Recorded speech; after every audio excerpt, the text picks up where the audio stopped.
Assalamu alaikum. Today our topic is word making.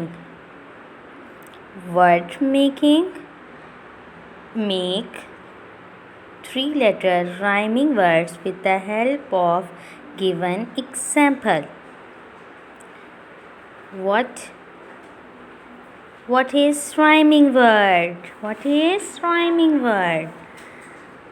When we speak, the sounds will be similar. It's called rhyming word.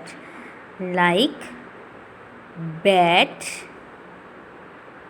cat, cat. Bat, cat is similar sound.